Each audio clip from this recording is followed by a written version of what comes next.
রমাদানের অবশিষ্ট দিনগুলোর মধ্যে সবচেয়ে গুরুত্বপূর্ণ আমলের নাম হলো এতেকাফ, যেটা রমাদানের শেষ দশকে করতে হয়।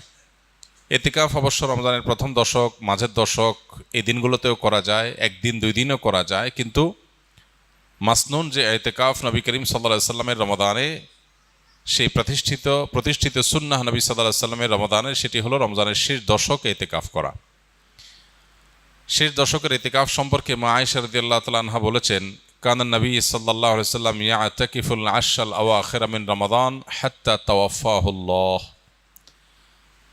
নবী করিম সাল্লাল্লাহু আলাইহি সাল্লাম রমাদান ফরজ হওয়ার পর থেকে নিয়ে যে রমজানের শেষ 10 দিন ইতিকাফ করতে শুরু করেছেন, তার ওয়াফাত পর্যন্ত, মৃত্যু পর্যন্ত প্রত্যেক বছর তিনি রমজানের শেষ 10 দিন ইতিকাফ করেছেন। এবং আবু হুরায়রা রাদিয়াল্লাহু তাআলা আনহু বর্ণিত আরেকটি হাদিস থেকে আমরা জানতে পারি যে নবী সাল্লাল্লাহু আলাইহি সাল্লাম তার জীবনে প্রত্যেক বছর রমজানের শেষ 10 দিন ইতিকাফ করেছেন, আর জীবনের সর্বশেষ রমজান যেটি ছিল সেই রমাদানে তিনি 20 দিন ইতিকাফ করেছেন। যে আমলটি প্রিয় নবী সাল্লাল্লাহু আলাইহি সাল্লাম জীবনে কোনো বছর কোনো রমজানে একবারও ছাড়েননি, আমাদের সমাজে বেশিরভাগ মানুষের জীবনে সে আমলটি জীবনে একবারও করা হয়নি। এর চেয়ে বড় দুর্ভাগ্যের বিষয় আর কি হতে পারে? এর চেয়ে বড় হতভাগ্যের বিষয় আর কি হতে পারে? চরম শত্রুর সাথেও তো মানুষের এই বৈপরীত্য থাকে না। এরকম বৈপরীত্য নবী সাল্লাল্লাহু আলাইহি সাল্লামের সাথে আমাদের আচরণগত, আমলগত বৈপরীত্য আমরা সৃষ্টি করে ফেলেছি।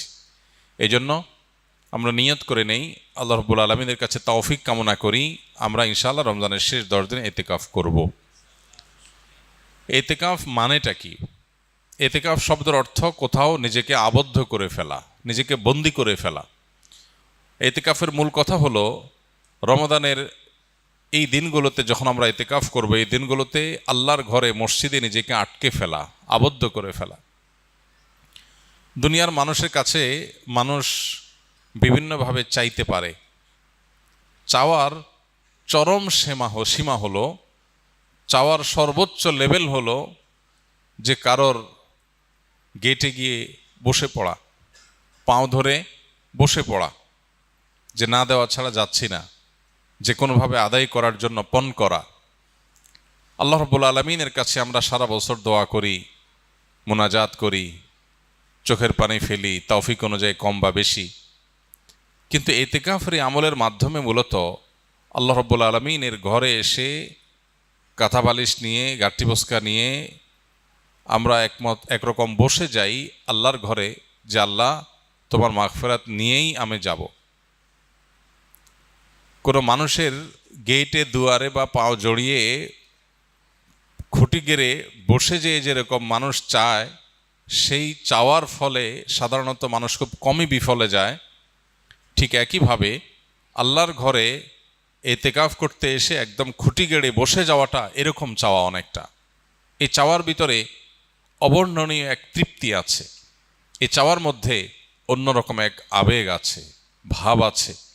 এই আবেগটা উপলব্ধি করার তৌফিক যাদের হয়েছে তারা জীবনে কখনো ইতিকাফ ছাড়তে খুব কষ্ট হয়, ইতিকাফের স্মৃতি তারা ভুলতে পারেন না। প্রিয় ভাইরা আমার, গোটা পৃথিবীর হাজার হাজার সৃষ্টি আল্লাহর, এগুলো আমাদেরকে, আমাদের মনোযোগকে, আমাদের ফোকাসকে নানা দিকে বিক্ষিপ্ত করে রেখেছে। সোশ্যাল মিডিয়ার এই যুগে, বিশেষ করে অনলাইনে বিচরণের এই সময়টাতে আমাদের মনোযোগ হাজার হাজার জিনিস নিয়ে যাচ্ছে।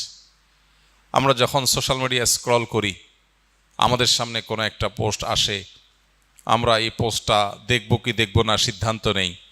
স্ক্রল করে যাওয়ার পর বা স্ক্রল করে যদি কোনো পোস্ট সামনে আসে, আমরা যদি সেটা দেখি, তখন রিয়্যাক্ট করব কি করব না সেখানে আমরা মনোযোগ দেই। কোনো পোস্ট আমাদের হাসি উদ্রেক করে, কোনোটা আমাদের কান্না পাইয়ে দেয়, কোনোটা দেখে আমাদের হয়তো বিরক্ত লাগে, কোনোটা দেখে আমাদের ভালো লাগে। আমাদের অনুভূতি, আমাদের আবেগ, আমাদের সিদ্ধান্ত, এগুলো এত ভাগে বিভক্ত যে পরিপূর্ণ আল্লাহ রাব্বুল আলামিনের প্রতি মনোযোগী হওয়ার সুযোগ, পরিপূর্ণ আল্লাহর দিকে ফোকাস দেওয়ার সুযোগ, আল্লাহর দিকে ফোকাস তো অনেক পরের বিষয়, নিজের নফসের প্রতি ফোকাস দেওয়া, নিজের ভালোর চিন্তা করার সুযোগটা আমাদের দিন এবং রাত 24 ঘন্টা আমরা ব্যয় করে একটু বের করতে পারি না। বেশিরভাগ মানুষ শেষ কবে নিজেকে নিয়ে ভেবেছেন? বয়স কত হয়েছে, গন্তব্য কোথায়, আমার কোথায় যেতে হবে, আমি কি আসলে জান্নাতে যেতে পারবো, আমি যে ট্র্যাকে আছি সেই ট্র্যাকের শেষ মাথা কি জান্নাত নাকি জাহান্নাম, আমার নিজের কল্যাণের জন্য আমি ভাবনার সুযোগ পর্যন্ত পাই না। আমরা এত ব্যস্ত, এই বস্তুবাদী পৃথিবী আমাদেরকে এত এঙ্গেজ করে ফেলেছে, এত ব্যস্ত করে ফেলেছে, নিজের জন্য সময় দেওয়ার সুযোগটা আমাদের নাই। আমরা ব্যস্ত। আমাদেরকে জিজ্ঞেস করা হয় কেন ব্যস্ত? আমাদের কেরিয়ারের জন্য ব্যস্ত, আমাদের নিজের উন্নতির জন্য ব্যস্ত, আমাদের সামাজিক অবস্থানের জন্য ব্যস্ত। অথচ এই সব ব্যস্ততার আড়ালে আমাদের নিজের অনন্ত অসীমকালের যাত্রার, আমাদের রবের এই বিষয়গুলোর প্রতি ফোকাস বা মনোযোগ দেওয়ার সুযোগ আমাদের হয় না। এই বাস্তবতায় এই ইতিকাফ আরও বেশি আমাদের জীবনে রিলেভেন্ট এবং গুরুত্বপূর্ণ। এরকম বিক্ষিপ্ত মনোযোগ যখন কোনো সমাজে চরম আকার ধারণ করে, আমরা 2 রাকাত নামাজ পরিপূর্ণ মনোযোগের সাথে, দুনিয়ার কোনো দিকে মনোযোগ যাবে না, পরিপূর্ণ আল্লাহর দিকে মনোযোগ থাকবে। আল্লাহ বলেছেন আকিমিস সলাতা লিযিকরি, তোমরা সালাত কায়েম করো আমার স্মরণের জন্য। আল্লাহ বলেছেন তার স্মরণের জন্য সালাত কায়েম করতে, নামাজ আদায় করতে। এখন আল্লাহর স্মরণ যেন হয়, এটা নামাজের উদ্দেশ্য। তারপর নামাজের মধ্যে আল্লাহর স্মরণ থাকবে। এখন আমাদের নামাজের অবস্থা হয়েছে এমন যে আল্লাহ ছাড়া সব কিছু স্মরণ হয়। 2 রাকাত নামাজ শুরু থেকে শেষ পর্যন্ত পরিপূর্ণভাবে পড়ব, কিন্তু মনোযোগ আল্লাহ ছাড়া অন্য কোনো দিকে যাবে না। এই চ্যালেঞ্জ আমরা কয়জন মানুষ নিতে পারবো? কয়জন মানুষ আমরা এই চ্যালেঞ্জ নিয়ে সফল হতে পারবো? চ্যালেঞ্জ নিয়ে দেখেন যে নামাজ শুরু করেন, নফল নামাজ 2 রাকাত নিয়ত করেন, একদম সালাম ফেরানো পর্যন্ত একবারের জন্য ছেলে মেয়ে, ফ্যামিলি, বিয়ে শাদী, মা বাপ, ব্যবসা বাণিজ্য, কাজ কাম, পড়ালেখা, ক্যারিয়ার, সোশ্যাল মিডিয়া, বাইরের কোনো জগৎ, কোনো কিছুর প্রতি মনোযোগ থাকবে না, পরিপূর্ণ আল্লাহর দিকে মনোনিবেশ করবেন। এরকম 2 রাকাত নামাজ পড়া সহজ না কঠিন দেখেন চিন্তা করে, প্রিয় ভাইরা আমার। অথচ আমাদের দিনে কতগুলো রাকাত নামাজ পড়া লাগে, সেখানে 2 রাকাত নামাজেও আমরা এই মনোযোগ দিতে পারি নাই।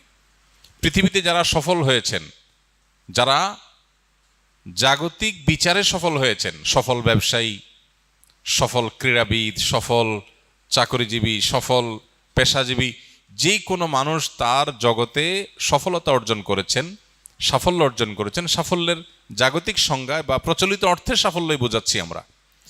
এই মানুষগুলোর জীবনী, এই মানুষগুলোর লাইফস্টাইল, এই মানুষগুলোর যে সারা জীবনের অভ্যাস, এগুলোকে নিবিড়ভাবে পর্যবেক্ষণ করার পর অনেক গবেষকদের দাবি হলো সেই সব মানুষরাই জীবনে সবচেয়ে বেশি সফল হয়েছে যাদের জীবনে ডিপ আওয়ারের পরিমাণ, পূর্ণ মনোযোগের সাথে কাজ করার পরিমাণ যত বেশি, তাদের জীবনে সাকসেসের রেশিও তত বেশি। অর্থাৎ আপনি কোনো কাজে পরিপূর্ণ মনোযোগ কতক্ষণ রাখতে পারছেন, এটা আপনার সাফল্যের অনেক গুরুত্বপূর্ণ একটা শর্ত।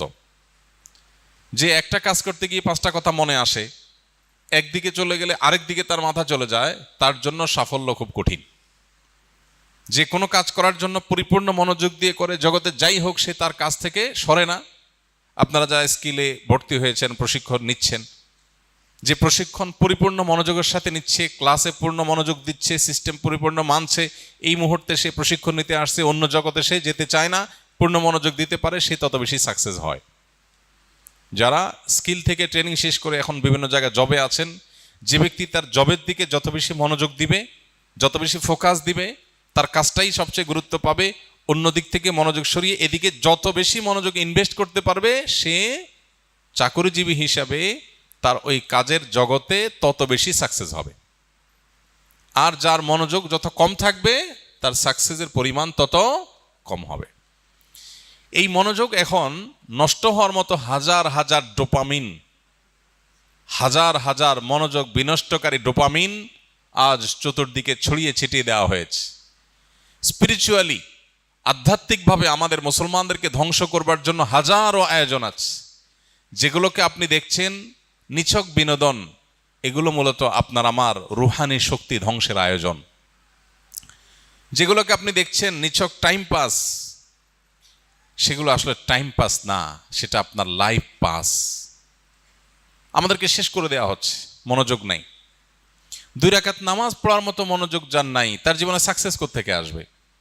প্রিয় ভাইরা আমার, ইতিকাফ আপনার জীবনে, আমার জীবনে এই অভাবটা পূরণে সবচাইতে বড় ভূমিকা রাখবে। কারণ ইতিকাফের মানেই হলো তুমি একমুখী হও। 355 দিন তোমার ব্যবসা বাণিজ্য, কাজ কাম, ফ্যামিলি, সোশ্যাল মিডিয়া, তোমার আশপাশ, প্রতিবেশী, পরিবেশ ইত্যাদি ইত্যাদি, এগুলো নিয়ে হাজারটা কাজ নিয়ে তুমি ব্যস্ত ছিলে। 10টা দিন তুমি পরিপূর্ণ শুধু নিজের প্রতি মনোযোগ দাও, নিজেকে সময় দাও, নিজের আল্লাহর সাথে সম্পর্ককে নিবিড় করো, শুধু আল্লাহকে স্মরণ করো, একমুখী মনোযোগ দেওয়ার চেষ্টা করো। এই প্রচেষ্টার নাম ইতিকাফ। ইতিকাফ আমাদের জীবনের মিনিং চেঞ্জ করে দিতে পারে। ইতিকাফ আমাদের জীবনের অর্থকে পরিবর্তন করে অনর্থক জীবন থেকে অর্থবহ জীবনের ট্র্যাকে আমাদেরকে তুলে দিতে পারে। এই জন্য ইতিকাফের নিয়ত করবো তো ইনশাআল্লাহ।